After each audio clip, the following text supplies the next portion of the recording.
எல்லோருக்கும் வணக்கம். ஒரு குட்டி கதை. சுமார் ஒரு 2000 வருடங்களுக்கு முன்பு இளம் சென்னி அப்படின்னு ஒரு சோழ மன்னர் இருந்தாரு.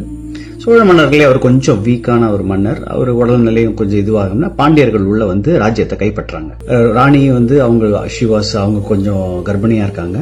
அப்போ வந்து அவங்க எல்லாம் மக்களோட சேர்ந்து எல்லாரும் வந்து காட்டுல ஓடி போய் ஒளிஞ்சிடறாங்க. மன்னர் இறந்துடுறாரு. அந்த குழந்தைய வளர்க்கறாங்க. அந்த குழந்தைய வந்து கடைசி சோழருடைய வாரிசு அப்படின்னு சொல்லிட்டு என்னென்னமோ ட்ரை பண்றாங்க. அந்த குழந்தைய வரக்கூடாது, உயிரோட இருக்கக்கூடாதுன்னு சொல்லிட்டு கொலை பண்றதுக்கு என்னென்னமோ ட்ரை பண்றாங்க. போட்டு எரிக்கிறாங்க. கைப்பற்றிய குழந்தைய புடிச்சு அவங்க வந்து ஜெயில போட்டு ஜெயில எரிக்கிறதுக்கே ட்ரை பண்ணி என்னென்னமோ பண்ணாங்க. அந்த குழந்தை தப்பிச்சு வெளியே வந்து அவங்க மக்களே சேர்ந்து ஒரு பெரிய பயங்கர போர் பயிற்சி எல்லாம் கொடுத்து ஒரு பெரிய மாவீரனா ஆக்குறாங்க.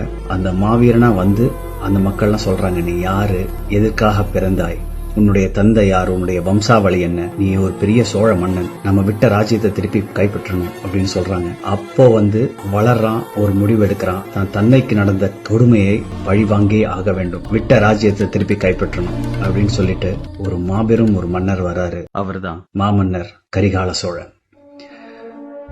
சோ போர் நடக்க போது இது நம்ம தென்னகத்திலே நடந்த ஒரு மிகப்பெரிய போர்னு சொல்லுவாங்க. அதுதான் வெண்ணிப்போர்.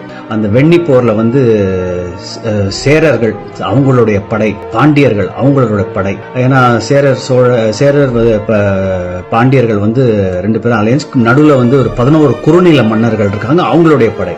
எல்லாரையும் சேர்த்து ஒரு ஆள் அடிச்சு தும்சம் பண்ணி திருப்பி ராஜ்யத்தை கைப்பற்றார். எங்கேயோ ஹிஸ்டரி ரிப்பீட் ஆனா நல்லா இருக்கும் அப்படின்னு தோணுது.